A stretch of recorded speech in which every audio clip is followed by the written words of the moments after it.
Les États-Unis d'Amérique ont commencé la déportation massive des Russes vers leur pays d'origine.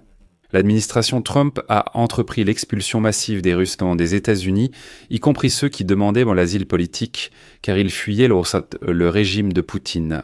Aujourd'hui, à Moscou, à l'aéroport Domodedovo, un 4e avion en provenance des États-Unis a déjà atterri, avec à son bord uniquement des Russes expulsés. La patrie mal lavée les a accueillis comme il se doit. Le régime de Poutine a immédiatement remis à tous les hommes expulsés des convocations pour les envoyer à la guerre contre l'Ukraine. Parmi les expulsés figuraient des demandeurs d'asile refusés aux États-Unis et des personnes ayant enfreint les lois, notamment ceux ayant dépassé la durée de leur visa. Et maintenant, il est rapporté que parmi plusieurs dizaines de Russes expulsés, il y avait également des déserteurs des forces armées de la Fédération de Russie. Chez eux, les attendait pendant la prison ou la guerre. Mais il est révélateur de voir comment, il y a à peine quelques semaines, les Russes riaient ostensiblement dans les commentaires sous ma vidéo sur le fait que Trump avait déporté environ 50 Ukrainiens vers l'Ukraine. Mais il s'est avéré que les Russes sont expulsés des États-Unis à une échelle encore plus grande. Je m'appelle Alexei Petchy, discutons ensemble de ce sujet, mais avant de commencer, je vous demande de vous abonner à cette chaîne, de mettre un like et d'écrire n'importe quel commentaire sous cette vidéo. De plus, abonnez-vous à ma chaîne Telegram Petchy News. Le lien se trouve dans la description de cette vidéo. Là-bas, nous publions des nouvelles en temps réel dès qu'elles arrivent. Donc, dans la nuit du 9 décembre, un vol est arrivé à Moscou avec plusieurs dizaines de citoyens russes expulsés des États-Unis. Plusieurs médias, dont le New York Times, Verska et une agence comme Miranan, confirment cette information. Le New York Times précise que les Russes, tant expulsés, sont déportés en groupe avec des Iraniens. Parmi les personnes expulsées se trouvèrent à la fois des demandeurs d'asile aux États-Unis qui ont essuyé un refus, ainsi que des personnes ayant enfreint les lois de l'État, y compris ceux dont le visa avait expiré. C'est déjà la 4e expulsion similaire de Russes des États-Unis depuis le début de la présidence de Donald Trump en janvier.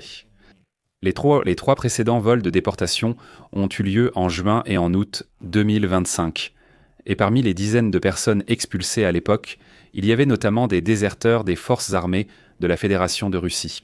Que les attendait-il chez eux ? Je pense que c'est clair pour tous. Les Russes, comme lors de la précédente déportation, ont d'abord été transférés au Caire, en Égypte, par un vol spécial depuis l'Arizona. Les personnes expulsées ont reçu leur téléphone et leurs affaires, après quoi elles ont été escortées sous surveillance jusqu'à l'avion à destination de Moscou. Aucun cas de fuite n'a été signalé cette fois-ci. Cependant, certains expulsés ont aussitôt été convoqués au bureau de recrutement militaire à leur retour en Russie. C'est-à-dire que, dès la descente de l'avion, les agents du service fédéral de sécurité les attendaient déjà à l'aéroport et leur remettaient immédiatement les convocations. Il est évident qu'actuellement, le régime de Vladimir Poutine va se venger de tous ces Russes qui ont quitté la Russie, par exemple, au début de la guerre à grande échelle, parce qu'ils ne soutenaient pas cette agression. Et comme il est rapporté, l'un des vols de déportation précédents a eu lieu à la fin du mois d'août. Les autorités américaines ont notamment expulsé environ 60 citoyens russes en une journée, le 27 août. Il s'agit de Russes qui se sont retrouvés dans des centres de détention pour immigrer aux États-Unis, ont perdu leur procès pour obtenir l'asile ou ont choisi l'autodéportation, c'est-à-dire ont décidé de rentrer au pays sans attendre le jugement.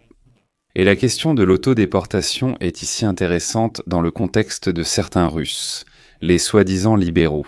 Je vais y revenir un peu plus tard. En août, il a été rapporté que parmi les personnes expulsées, il y avait plusieurs individus qui craignaient des persécutions politiques dans leur pays d'origine, ainsi qu'un ancien militaire contre qui une affaire a été ouverte en Russie pour avoir quitté sans autorisation son unité à Sotchi.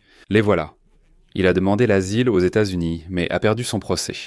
De plus, il a été rapporté que lors de l'escale au Caire, plusieurs Russes ont tout de même essayé de changer d'itinéraire pour ne pas retourner à Moscou, mais ils ont été gentiment renvoyés sur le vol à destination de Moscou.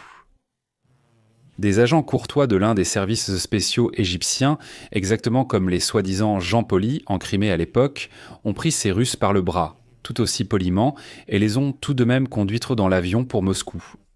Il est rapporté que tous les déportés, à leur arrivée à Domodedovo, ont été soumis à une procédure de filtrage et interrogés pendant plusieurs heures avec des méthodes de pression. Eh bien, dans l'ensemble, qu'est-ce qu'on pouvait attendre d'une telle patrie ? Selon l'agence Presque qui est lancé les anciens, presque tous les expulsés vers leur pays d'origine ont été incités à coopérer avec le ministère de l'Intérieur et le Service fédéral de sécurité. Selon eux, plusieurs personnes, dont d'anciens militaires, ont été arrêtées. Il est intéressant de noter qu'avec l'arrivée au pouvoir de Donald Trump, les États-Unis, comme il s'est avéré, expulsent régulièrement des Russes, même en temps de guerre. De plus, même une partie de ces Russes qui se trouvent aux États-Unis appelle cela la opération militaire spéciale. La confusion persiste, elle n'a pas disparu. Bien sûr, il y avait déjà des expulsions avant Donald Trump, mais comme le rapporte le New York Times, auparavant les personnes concernées par l'expulsion étaient autorisées à changer de pays de destination lors d'une escale, et maintenant, il n'est plus permis de ne pas retourner à Moscou. Eh bien, je ne sais pas, peut-être que Vitkov et Poutine en ont discuté à Moscou, qui sait. De plus, je vais vous citer une déclaration très intéressante de la responsable de l'organisation de défense des droits humains Russian Seattle for Freedom, Anna Shumova. Depuis l'arrivée de Trump, les expulsions ont augmenté. Chaque mois, au moins un avion part pour la Russie. Parfois, ce sont de grands groupes, pour lesquels on affrète des vols charters. Et voilà. Shumova précise qu'à leur retour en Russie, les personnes expulsées subissent des interrogatoires pouvant durer 3 à 4 heures. Les déportés ne peuvent pas simplement prendre un taxi et partir, contrairement aux voyageurs touristiques revenant normalement. Eh bien, pour finir, je vais vous citer encore une fois un média russe, Verstka. Je n'ai vraiment pas l'habitude de consulter ces médias russes, même ceux qui se disent libéraux, mais ici il est important de montrer comment précisément les libéraux russes s'inquiètent pour leurs concitoyens. Donc Verstka écrit: certains Russes, quand ils sont expulsés des États-Unis, acceptent eux-mêmes de retourner en Russie après une longue attente du statut de réfugié dans des centres de détention pour expulsés.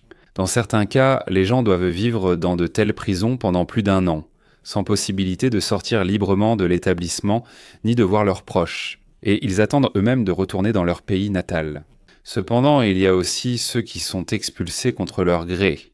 En Russie, mais ils risquent des poursuites pénales pour des motifs politiques ou autres. En juillet, on a appris l'arrestation de l'activiste de Perm, Leonid Milekin, qui avait été expulsé des États-Unis. Aux États-Unis, il s'est vu refuser l'asile politique et après son retour en Russie, il a été arrêté en vertu d'un article lié au terrorisme. Plus tard, il s'est avéré que Milekin était rentré dans son pays natal non pas par un vol de déportation, mais par un vol commercial ordinaire. Selon les médias, il a volontairement demandé à être expulsé des États-Unis. Et cet épisode m'a vraiment frappé, car il semble que les Russes n'apprennent absolument rien. Je rappelle qu'auparavant, un opposant du nom d'Alexeï Navalny était déjà retourné de son propre gré en Russie. Et comment tout cela s'est-il terminé ?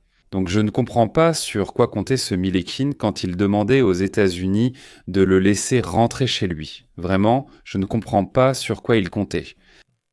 Les amis, trouvez-vous cet épisode intéressant ? Si vous considérez que mon travail est nécessaire, vous pouvez remercier notre chaîne YouTube par un don ou un abonnement payant sur les plateformes Patreon, Buy Me Coffee ou en devenant nos sponsors sur YouTube.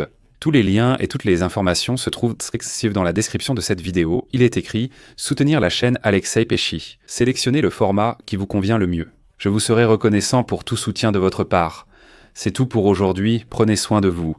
À bientôt.